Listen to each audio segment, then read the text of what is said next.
네, 계속해서 실생활에 도움되는 알짜 보험 정보 알려드립니다. 정은미 전문가와 함께 할게요. 자, 전문가님, 저희가 어떤 걸 또 배워볼까요? 네, 우리나라 사망 원인 부동의 1위, 암이죠. 그렇죠. 네, 신의료 기술이 많이 발달됐지만 여전히 암은 두려운 존재예요. 그래서 많은 분들이 암보험을 가입하고 계시는데요. 암보험에 가입하면 암 진단 시 암 진단비가 지급이 되는데요. 네. 이 암 진단비 몇 번 받을 수 있을까요? 한 번만 되는 걸로 알고 있는데 아닌가요? 네, 맞습니다. 네. 진단비는 1회에 한해서 지급이 되는데요. 다시 받을 수가 없죠. 네. 그렇다면 암 진단비를 받은 보험 계약은 종료가 되는 걸까요? 네, 도대체 내 보험은 어떻게 되는 건지 궁금해하시는 분들이 많아서 네. 준비했습니다. 아무래도 보험에는 만기라는 게 있잖아요. 가입할 때. 내가 진단금은 받았어도 뭐 예를 들어 80세 만기, 90세 만기다고 하면 뭐 그때까지는 유지되는 게 아닐까 싶기도 한데요. 네, 맞아요. 암 진단비는 만기가 되는 게 맞고요. 암 진단비를 받음으로써 암 진단비 보장이 빠지고 거기에 대한 보험료는 더 이상 내지 않게 되기 때문에 보험료는 내려갑니다. 네. 보험을 보면 암 진단비만 보장이 되는 보험도 있지만 대부분은 보장이 특약이 같이 들어가 있거든요.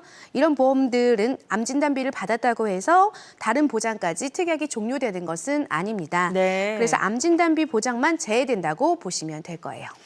암 진단비가 사실 종류가 여러 가지예요. 뭐 우리 시청자님들도 아시겠지만 일반암, 고해감, 소해감 등 뭐 단어가 다양하잖아요. 네. 그중에 하나에 딱 해당이 돼서 보험금을 받았으면 이 나머지 보장은 어떻게 되는 건가? 이 부분도 궁금하더라고요. 네, 예를 들어서 폐암을 진단받아서 일반암 진단비를 지급받는다면 일반암 진단비는 이제 더 이상 받으실 수가 없겠죠. 한 번 받고 끝나니까. 맞습니다. 네. 그러면 다른 남아있는 고해감, 유사암, 소해감 이런 것들은 여전히 담보가 살아있기 때문에 일반암을 제외한 다른 암 진단금에 대해서는 보장을 받으실 수가 있어요. 내가 직접적으로 진단비를 받은 그 항목을 제외한다면 나머지 보장은 살아있다. 이렇게 말씀하시는 건데 이게 전이암이나 이런 케이스는 어떻게 돼요? 네, 현재로 전이암은 보장이 되지 않고 있습니다. 그래서 진단비를 지급하지 않지만 그래서 폐암으로 일반암 진단비를 만약에 받았는데 이후에 갑상선암을 진단받았다고 한다면 네.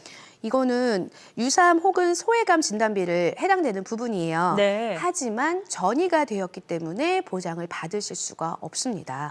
전이로 해당된 네. 경우에는 아직 남아있는 항목이어도 보장이 안 된다는 네, 거네요. 한 번 암에 걸리면 원발암, 그 자리에서 새롭게 나온 암에 대해서만 보장을 받으실 수가 있기 때문에 전이나 재발암 시에는 보장이 불가한 거예요. 알겠습니다. 자, 네. 그러면 이것도 많이들 아실 거예요. 내가 암에 걸려서 보험금을 받았더니 더 이상 보험료를 안 내도 됩니다라는 말씀을 들으셨대요. 이건 어떤 제도일까요? 네, 맞아요. 그거를 납입면제라고 하는데요. 보험 가입자가 보험료 납입 기간 중에 재해나 질병을 원인으로 보험료를 내기가 어려운 상태가 되면 보험사가 남은 보험료를 대신 납입을 해줍니다. 아니 그러면 보험료를 보험사가 대신 내준다는 건 결국 내가 낼 건 하나도 없다는 거네요. 네, 맞아요. 네. 납입 면제를 받으면 보장 기간까지 약정된 보험금은 지급을 받으실 수가 있고요. 보험료를 내지 않았지만 보험료가 적립돼서 만기 때 해지 환급금까지도 보장을 받으실 수 있는 보험도 있습니다. 그러면 예를 들어 이제 암보험에 가입을 했는데 납입 면제 기능이 있는 보험이다 하면 내가 암에 걸렸을 땐 더 이상 이제 내지 않아도 납입 면제가 활성화가 되는 거죠. 네, 맞습니다. 네. 여기서 가장 중요한 건 납입 면제 상품에 가입을 하셔야지만 이 역시 해당이 되는 거죠. 네. 그래서 암, 급성 심근경색, 뇌졸중, 후유장애가 50% 이상일 때 납입 면제가 되고 있습니다.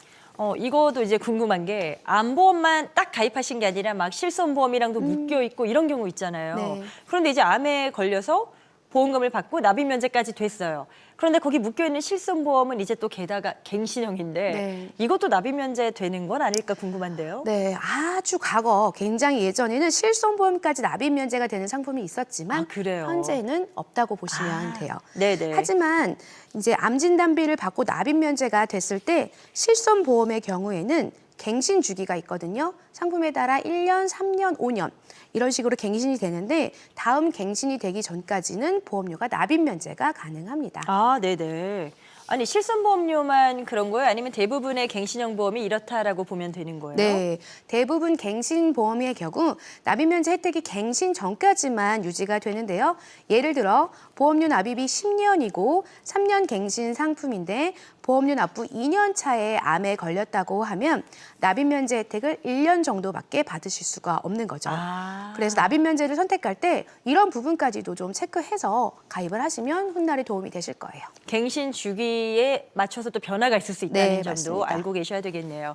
자, 납입면제 혜택이 일단 소비자 입장에서는 뭐 상당히 이득이 되는 부분이 있는 것 같아서 궁금해지는데 기왕이면 보험 가입할 때 이 납입면제 기능이 있는 쪽으로 가입하는 게 더 좋은 거예요? 보험료가 크게 차이가 없기 때문에 납입면제 상품을 많이들 선호하고 계세요. 보험료가 혹시 더 비싸지진 않은지도 궁금한데요. 네, 조금은 더 올라가지만 그렇게 현저하게 올라가진 않기 때문에 납입면제가 많이 도움을 받으실 수 있을 거예요. 네.